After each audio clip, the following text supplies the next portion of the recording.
Voici Seigneur, je viens faire ta volonté. Frères et sœurs, paix et joie. Jeudi dernier, nous avions célébré la solennité du très saint sacrement du corps et du sang du Christ, la présence réelle du Christ qui s'est offert pour le salut du monde. À chaque Eucharistie, les saintes espèces du pain et du vin deviennent par transsubstantiation le corps et le sang du Christ, nourriture fortifiante et boisson véritable qui nous prépare à la vie éternelle. Un mystère qui nous rend présents et nous fait communier au Christ qui est là, au cœur de nos vies. Nous reprenons aujourd'hui le cours ordinaire de la liturgie dominicale et nous en sommes au 10e dimanche. Une bonne nouvelle nous est parvenue. Celui qui fait la volonté de Dieu est un parent de Jésus, donc un membre de la grande famille de Dieu. Cela nous rappelle que nous sommes libres de faire la volonté de Dieu ou de ne pas faire la volonté de Dieu. Nous sommes créés avec notre libre arbitre. C'est justement une mauvaise gestion de cette liberté qui accoucha le péché originel, cette possibilité de péché qui sommeille en permanence en nous. C'est donc d'abord un refus de la volonté de Dieu, ensuite un refus de l'amour même de Dieu et une volonté de puissance absolue. Aujourd'hui encore, l'homme ne s'écarte pas de ce péché, car nous avons toujours besoin de tout comprendre, de tout contrôler ou de tout avoir. Nous souffrons aujourd'hui en terre haïtienne à cause du syndrome de Dieu développé par des entités, des personnes ici et ailleurs.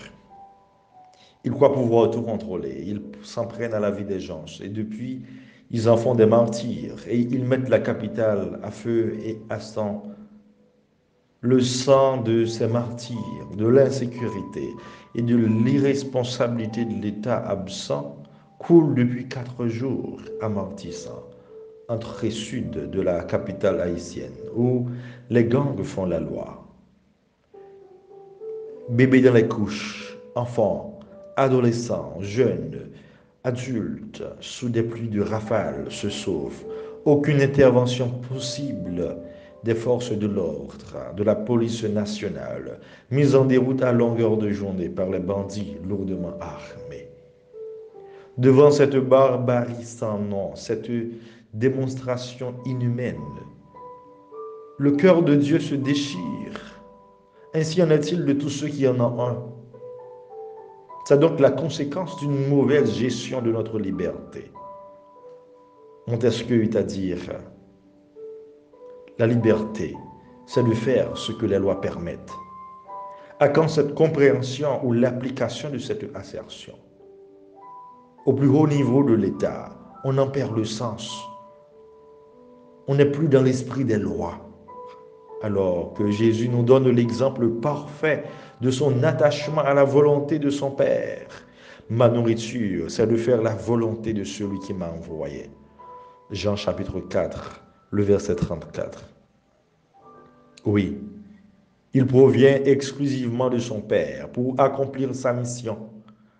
Car je suis descendu du ciel pour faire non pas ma volonté, mais la volonté de celui qui m'a envoyé. Or, telle est la volonté de celui qui m'a envoyé, que je ne perde aucun de ceux qu'il m'a donnés. Jean au chapitre 6e, les versets 38 et 39. Nous sommes, frères et sœurs, les privilégiés de Dieu. Nous sommes sa race choisie, ceux qu'il a confiés au Fils, les petites gens, oppressés de toutes parts, abandonnés, exilés sur notre propre terre, exposés à la Covid. Nous sommes confiés au cœur miséricordieux du Christ.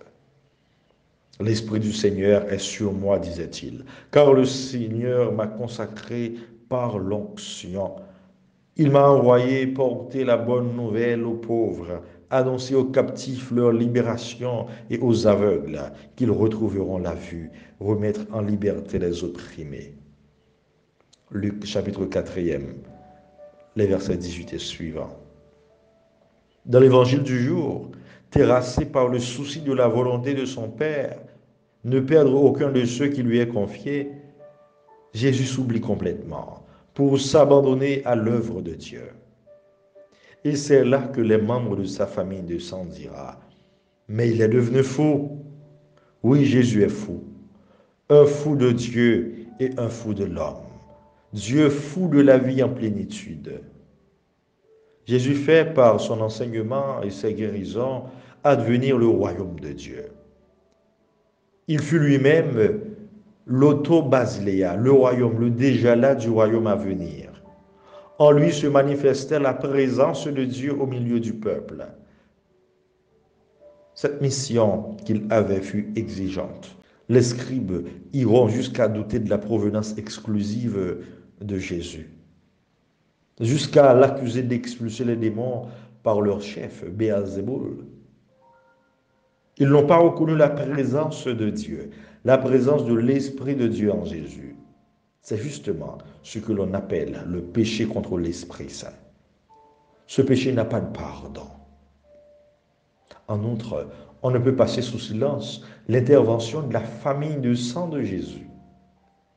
Le volet familial est un facteur important aujourd'hui, car la société à laquelle nous appartenons est formée de l'ensemble des familles, ainsi que toute crise familiale est vecteur de crise sociale.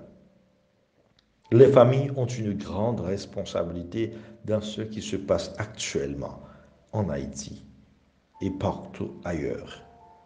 Nous pouvons parler de démission, de négligence et d'irresponsabilité. Aucun souci pour l'enfant qui ne vit plus à la maison. Aucun souci pour l'enfant qui vit au-delà des moyens de la famille. Aucun souci pour le gangster qu'il veut devenir. Les parents de Jésus avaient les yeux rivés sur lui, même à l'âge adulte. Jésus met la volonté de Dieu au-dessus de tout, même au-dessus des siens. Avec Jésus, l'amour de Dieu, la volonté de Dieu dépasse les liens de sang. Il s'agit d'une communion parfaite avec les projets du Père. Ainsi, il nous ouvre tous et toutes à une plus grande famille qui franchit les frontières de toutes sortes pour s'axer uniquement sur la volonté de Dieu. La famille de Dieu est désormais ouverte à tous ceux et toutes celles qui font la volonté de Dieu.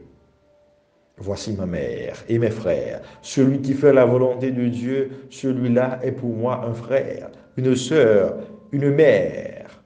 Marc chapitre 3, les versets 34 et 35. Alors, Marie est la première à avoir fait la volonté de Dieu. Elle est vraiment mère. Il y a un grand danger qui nous guette quand nous détachons de la volonté de Dieu. Nous nous dénaturons et nous perdons un peu de nous-mêmes et du sens même de notre vie, de ce que nous sommes, enfants bien-aimés de Dieu. Que la volonté du Seigneur gouverne notre vie et que nous sachions faire un usage raisonnable de notre liberté. Qu'il nous vienne en aide pour que nous fassions toujours ce qui lui plaît. Et mettons-nous sur nos gardes, car il nous dit, ce n'est pas en me disant Seigneur, Seigneur, qu'on entrera dans le royaume des cieux, mais c'est en faisant la volonté de mon Père qui est aux cieux. Amen.